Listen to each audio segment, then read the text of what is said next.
Terima kasih. Assalamualaikum warahmatullahi wabarakatuh. Selamat sore kawan-kawan sekalian. Terima kasih kawan-kawan media. Alhamdulillah proses persidangan kita sudah selesai dan kita semua menghormati putusan MK ini. Kami dari kuasa hukum 01 bersyukur alhamdulillah ternyata di MK ini masih ada 3 hakim yang betul-betul menunjukkan kenegarawanannya. Jadi tadi kalau kita simak putusan dissenting opinion dari 3 hakim tersebut betul-betul luar biasa, kajiannya dalam sekali, dan itu menunjukkan bahwa apa yang kita dalilkan selama ini sama pemikirannya dengan para hakim tersebut.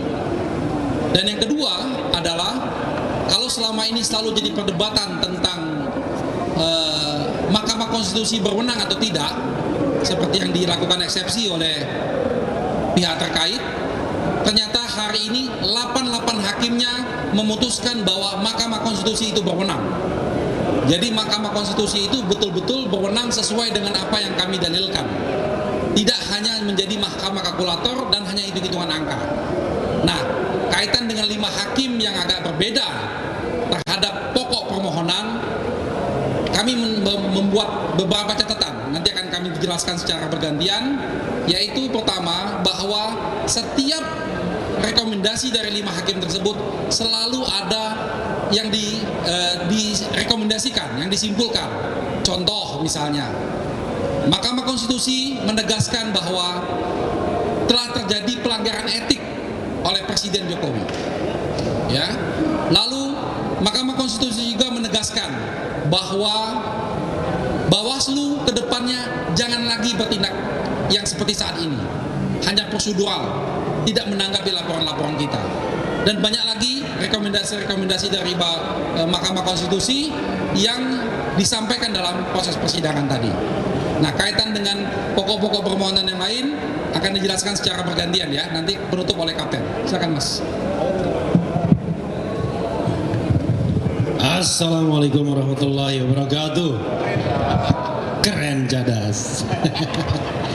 Jadi kawan-kawan semua, tadi kita hampir down, tapi ternyata ada 3 hakim konstitusi yang luar biasa. Jadi walaupun secara formal permohonan kami belum dikabulkan, belum kan? Tetapi ada 3 hakim konstitusi yang luar biasa. Dan 3 hakim konstitusi ini 3 profesor. Profesor Saldi Isra, Profesor Eni Nurbaningsi. Saldi Isra dari Universitas Andalas Padang, Eni Nurbaningsi dari UGM, dan Profesor Arif Hidayat dari Undip. Itu menunjuk, dan mereka adalah hakim-hakim senior dibandingkan hakim-hakim yang baru. Bahkan ada yang baru sama sekali kan, 2 hakim. Jadi kalau kita ingin melihat putusan yang mencerdaskan adalah apa yang disampaikan 3 dissenter ini, itu satu. Yang kedua, yang menarik adalah kalau cara pendekatan sengketa pilpres seperti 5 hakim konstitusi, maka tidak akan pernah permohonan pilpres itu dikabulkan dalam speedy trial seperti ini. Tadi kan dikatakan tidak cukup bukti, kemudian tidak menyertakan saksi dan ahli dan lain sebagainya. Padahal mereka sendiri mengatakan membatasi saksi dan ahli 19 saja. Jadi kan tidak mungkin, dan itu cuma diberikan waktu 1 hari untuk membuktikan. Sementara dalam pemaparan mereka, mereka kemudian bicara hal-hal yang detail satu-satu dan menuntut pembuktian yang lebih. Nah, untunglah Prof. Saldi Isra mengatakan seharusnya sidang seperti ini adalah sarana untuk menambah keyakinan hakim. Apa keyakinan hakim yang misalnya disampaikan Saldi Isra? 2 hal yang paling menonjol dan saya yakin diyakini kita semua, yaitu bansos itu digunakan untuk pemenangan 02, diyakini oleh Saldi Isra dan terbukti. Dia bilang baik bansos yang diambilkan dari dana bagian dari 496,8 triliun maupun yang automatic adjustment yang 50,14 triliun. Dan yang kedua, keterlibatan aparat negara. Itu jelas juga disampaikan Saldi Isra. Nah, kalau kita lihat komplain masyarakat civil society termasuk yang amicus curiae, itu rata-rata bicara soal kecurangan pemilu yang bermuara pada penggunaan dana negara dan penggunaan aparat negara. Dan itu adalah bahaya laten pemilu yang tidak jujur dan tidak adil serta tidak demokratis dimanapun. Terakhir, alhamdulillahirrabbilalamin, sebenarnya tim 01 tidak kalah dengan 03. Justru kami menang. Semua dalil yang mereka ajukan itu ditolak, yang mengatakan bahwa Mahkamah Konstitusi hanya 02, Mahkamah hitung-hitungan, 02 ya, Mahkamah hitung-hitungan dengan 6 ahlinya. Ternyata mereka ditolak, termasuk juga eksepsi mereka ditolak. Nah, cuma kita dikalahkan oleh 5 hakim konstitusi yang menganggap yang apa yang kita sampaikan belum cukup. Itu saja, dan kami terus berbahagia dan berbangga, dan mudah-mudahan demokrasi kita hidup ke depannya. Wassalamualaikum warahmatullahi wabarakatuh. Keren Cadas. Jangan gini.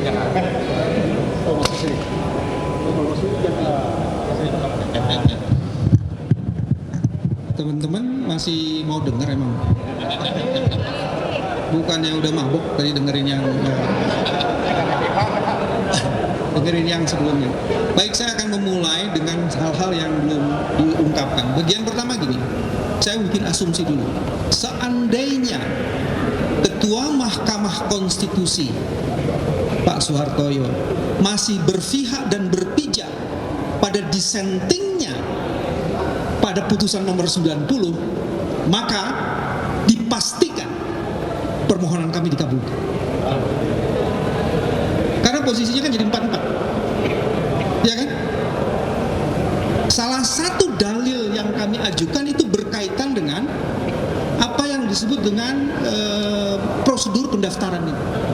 Bila saja dissenting opinion dalam putusan 90 masih dijadikan basis dan dasar untuk memutus permohonan sengketa pilpres ini, dipastikan permohonan dari 01 dan 03 akan dikabulkan. Jadi ada pergeseran. Nah, ini soal sifat-sifat kenegarawanan ya. Apakah pergeseran ini karena memang value atau tekanan? Saya nggak bisa memastikan. Itu yang pertama ya. Yang kedua yang menarik ini, teman-teman, tidak pernah ada dalam sejarah sengketa pilpres di Indonesia ada dissenting opinion, tidak pernah ada. 2004, 2009, 2014, never. Ini langsung 3. Jadi hari ini ada 3 hakim konstitusi yang membuat dissenting opinion, maka hakim konstitusi ini sedang menulis peradaban demokrasi di Indonesia ini. Dia sedang menulis sejarah demokrasi di Indonesia ini. Sehingga kepadanya harus diapresiasi. Salam takzim dari kami. Mahkamah Konstitusi marwahnya dijaga melalui proses dissenting opinion ini. Kalau menurut Profesor Arif tadi, nyala obor demokrasi dihidupkan untuk menutupi noktah dalam kanvas hitam demokrasi. Itu pernyataannya itu ya. Jadi poin yang kedua itu yang teman-teman yang paling menarik adalah itu. Terus yang ketiga, dissenting opinion itu menyatakan perlu dilakukan pemilihan suara ulang, pemungutan suara ulang. Bukan 6, ada 8. Saya sebut ya supaya nggak lupa ya. Sumatera Utara, Jakarta, Jawa Barat, Jawa Tengah, Jawa Timur, Bali, Kalimantan Barat, dan Sulawesi Selatan. Dan kalau itu dilakukan, insya Allah kemenangan itu tak akan lari dari genggaman tangan ini. Dan yang paling menarik, kenapa perlu dilakukan pemungutan suara ulang? Dalil kami dari 3 orang hakim itu, dalil kami mengenai bantuan sosial itu terbukti telah dimanipulasi. Dan dalil kami mengenai adanya mobilisasi penyelenggara dan aparat negara, sehingga kemudian independensi mereka tercederai. Itu juga terbukti menurut Profesor Saldi dan Profesor Emil. Yang dahsyat Profesor Arif, semua dalil kami terpenuhi menurut Profesor Arif, semuanya terpenuhi. Dahsyat. Nah ini yang menarik.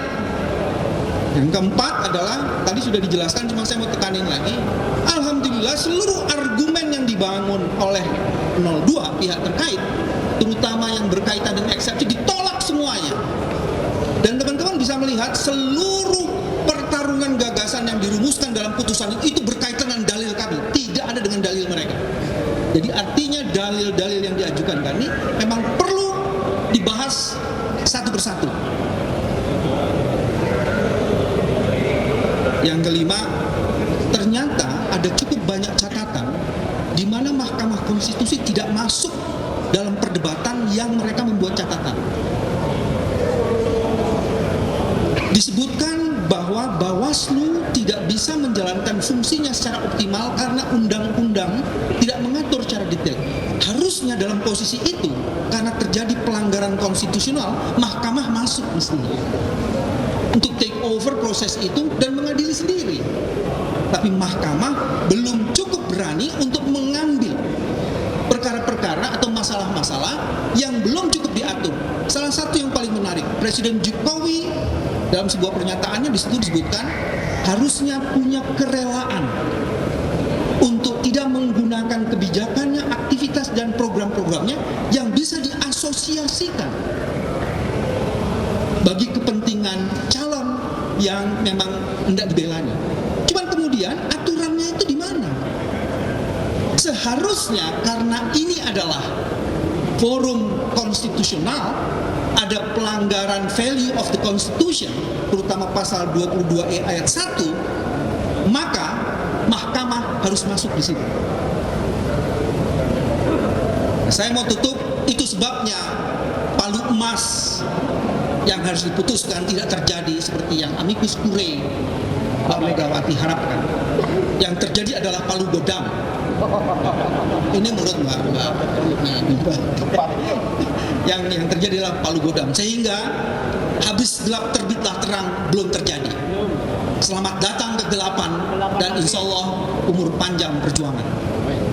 Terima kasih. Assalamualaikum warahmatullahi wabarakatuh.